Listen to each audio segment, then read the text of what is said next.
você tem dificuldade em ler a Bíblia? Então vem comigo, eu sou Tatiele e no capítulo a capítulo a gente vai um passo de cada vez. Que a paz do nosso Senhor Jesus Cristo esteja com todos vocês. E hoje nós leremos o livro de Atos capítulo 5. Havia um homem chamado Ananias, com sua esposa Safira, que vendeu uma propriedade. Reteve uma parte e levou o restante do dinheiro aos pés dos apóstolos, afirmando que era o preço total. A esposa dele tinha concordado com essa mentira. Mas Pedro perguntou: Ananias, Satanás encheu seu coração. Por que você permitiu isso? Quando você afirmou que este era o preço total, estava mentindo ao Espírito Santo. A propriedade era sua para vender ou não, como quisesse. E depois de vendê-la, você podia decidir quanto ia dar. O que o levou a pensar em fazer tal coisa? Você não estava mentindo somente a nós, mas também a Deus. Logo que Ananias ouviu estas palavras, caiu morto. Todos que ouviram o que tinha acontecido ficaram com medo. Então, os jovens cobriram o morto com um lençol, levaram-no para fora e o sepultaram. Cerca de 3 horas depois, entrou a esposa dele, sem saber o que tinha acontecido. Perguntou-lhe: Diga-me, vocês venderam aquela terra por este preço? Sim, respondeu ela, vendemos. Então Pedro disse: Como é que você e seu marido puderam até mesmo pensar em fazer uma coisa dessa? Conspiraram contra o Espírito do Senhor? Veja, do lado de fora daquela porta estão os jovens que sepultaram seu marido. Eles vão levar você também. Imediatamente, ela caiu morta no chão. Os jovens entraram e, ao ver que Safira havia morrido, carregaram o corpo para fora e o sepultaram ao lado do marido. Um profundo temor se apoderou de toda a igreja e de todos os outros que souberam o que tinha acontecido. Enquanto isso, os apóstolos se reuniram regularmente no templo, na parte conhecida como Alpendre de Salomão. E Deus operava muitos sinais e maravilhas notáveis entre o povo pelas mãos dos apóstolos. Entretanto, os de fora não tinham coragem de juntar-se a eles, mas todos tinham para com eles a maior consideração. E o número de crentes era cada vez maior. Tanto homens como mulheres criam no Senhor, e o grupo crescia cada vez mais. Traziam gente doente em camas e macas para as ruas, a fim de que pelo menos a sombra de Pedro cobrisse alguns deles enquanto o apóstolo passava. E das cidades vizinhas de Jerusalém vinham multidões trazendo seus doentes e aqueles que eram atormentados pelos espíritos imundos, e cada um deles era curado. O sumo sacerdote e todos os que estavam com ele, membros do partido dos saduceus, reagiram com inveja e prenderam os apóstolos, pondo todos numa prisão pública. Porém, um anjo do Senhor veio de noite, abriu os portões da prisão e levou os apóstolos para fora, dizendo: Vão para o templo e anunciem ao povo toda a mensagem do Evangelho. Eles chegaram ao pátio do templo perto do amanhecer e imediatamente começaram a pregar ao povo, conforme haviam sido instruídos.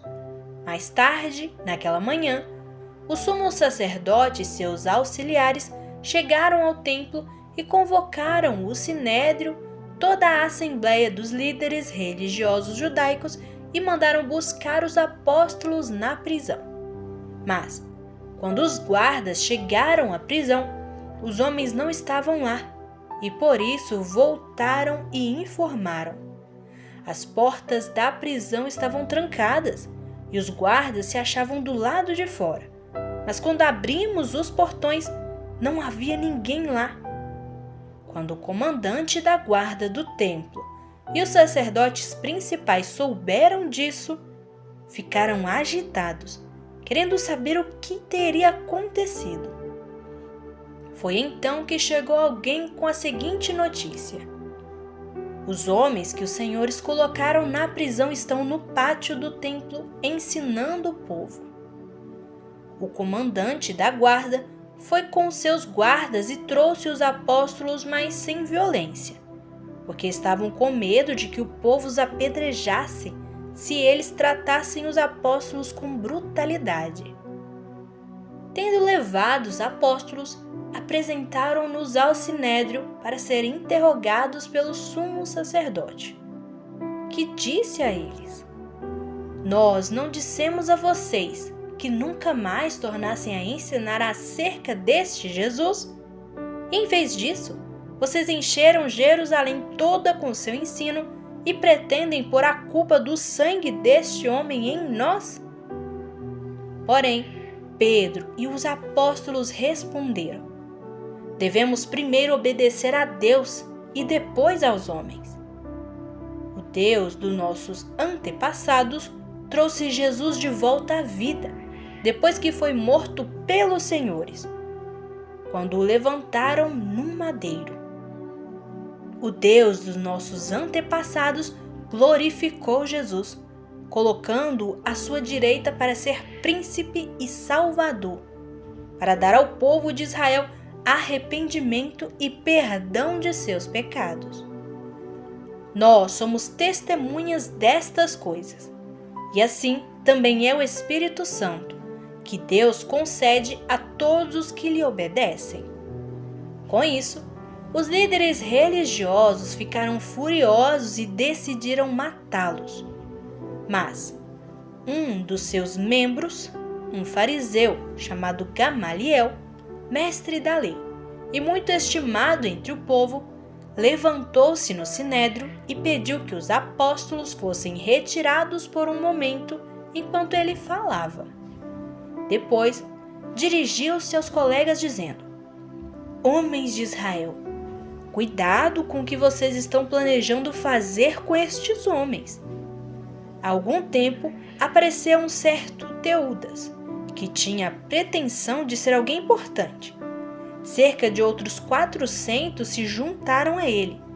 Porém, foi morto e os seus seguidores foram dispersos sem juízo para ninguém. Depois dele, na época dos recenseamento, surgiu Judas, da Galileia. Este arrastou consigo algumas pessoas como discípulos. Porém, ele também morreu e os seus seguidores se espalharam. Portanto, a minha opinião é esta: deixem esses homens em paz e soltem-os. Se o que eles ensinam e realizam é de origem puramente humana, isso logo será desfeito. Porém, se é de Deus, vocês não serão capazes de impedi-los, e não é bom que aconteça que vocês acabem lutando contra Deus. Eles aceitaram o conselho de Gamaliel, chamaram os apóstolos, mandaram açoitá-los e depois disseram a eles que não falassem mais o nome de Jesus, e finalmente os deixaram sair em liberdade. Os apóstolos deixaram o sinédrio sentindo alegria, porque Deus os tinha achado dignos de serem humilhados por amor ao nome do nosso Senhor Jesus Cristo. E todos os dias, no templo e de casa em casa, continuavam a ensinar e a pregar que Jesus é o Cristo. Atos capítulo 5 abre com um dos episódios mais severos e chocantes do Novo Testamento, a história de Ananias e Safira. Logo após o relato da linda generosidade de Barnabé, este casal decide vender uma propriedade, reter parte do valor para si de forma oculta e entregar o restante aos apóstolos, fingindo ser o valor total. Pedro, discernindo a situação pelo Espírito, deixa claro que o pecado deles não foi reter o dinheiro, a propriedade era deles, mas sim a mentira orquestrada para simular uma espiritualidade e generosidade que eles não possuíam. Ao mentirem para a liderança, eles mentiram para o próprio Espírito Santo. Ambos caem mortos imediatamente ao serem confrontados. A profundidade teológica deste juízo drástico revela o zelo de Deus pela pureza da igreja em sua fase embrionária. O perigo que rondava a comunidade não era apenas a perseguição externa, que continuava forte com a nova prisão dos apóstolos e o subsequente livramento angelical da prisão, mas a corrupção interna através da hipocrisia. Deus estava protegendo o coração da igreja de se transformar em um teatro espiritual de aparências. Como resultado desse temor santo, milagres extraordinários se multiplicaram nas ruas, a ponto de as pessoas levarem os enfermos para as calçadas na esperança de que, ao menos, a sombra de Pedro passasse sobre eles para trazê-los cura. Uma curiosidade interessante está no meio do segundo julgamento dos apóstolos perante o Sinédrio. As autoridades estavam furiosas e queriam matá-los. É nesse momento que se revela um homem respeitadíssimo, chamado Gamaliel, um fariseu e doutor da lei, que dá um conselho histórico que acabou poupando a vida dos discípulos. Gamaliel cita dois rebeldes do passado, Teudas e Judas, o Galileu.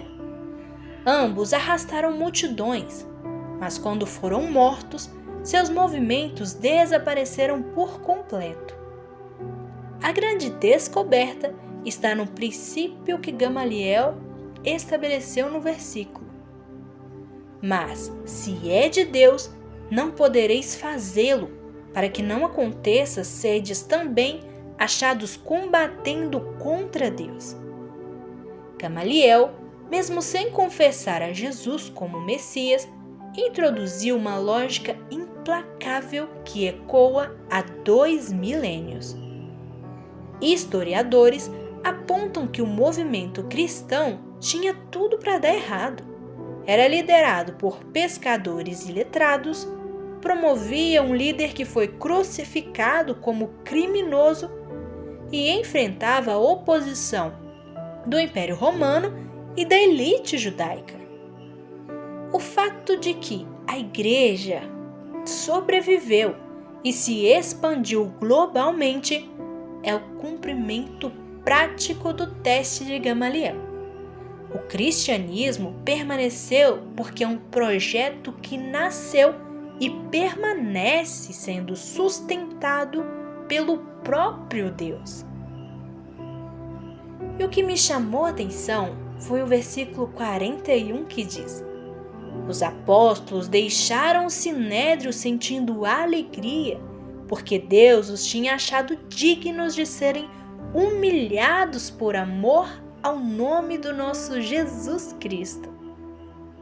Sentindo alegria por serem humilhados por amor ao nosso Senhor. Eles saíram dali sangrando, com as costas dilaceradas pelos chicotes romanos. Mas o sentimento que os inundava não era de autopiedade, revolta ou depressão. Era alegria. Eles consideravam um privilégio supremo ter as suas marcas físicas associadas às marcas do próprio Jesus. Uau! Consegue perceber o poder desse versículo? Um amor tão grande que sentiram alegria, ao serem humilhados. É realmente impressionante. Se lembra do seu primeiro amor? Aquele que você não queria deixar as coisas de Deus tão facilmente? Não faltava nenhum culto e até mesmo limpar a igreja te fazia feliz? Queria falar de Jesus a todos que encontrava. O que aconteceu com você? Se lembra quando as pessoas falavam com desdém: "Ah, está no primeiro amor, logo vai passar." E você achava que era impossível que simplesmente passasse? Pois é, passou. Mas Deus não te chama para viver um amor que passa, que perde a intensidade. Volta, Jesus ainda te espera, volta.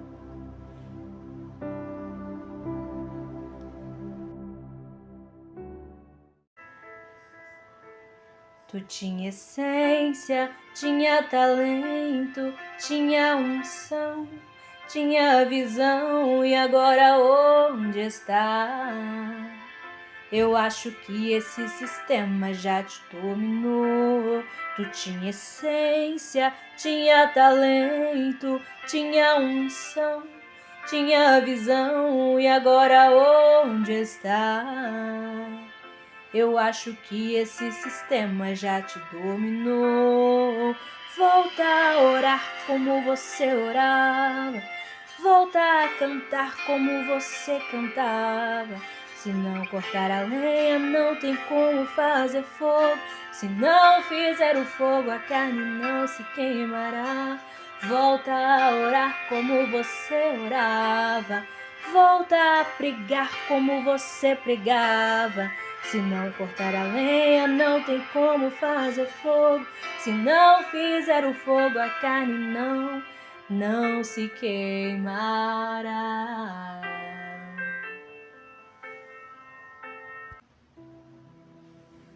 Agora, deixe uma reflexão. O pecado de Ananias e Safira, nos primeiros versículos do capítulo, nos convida a fazer uma cirurgia profunda no coração.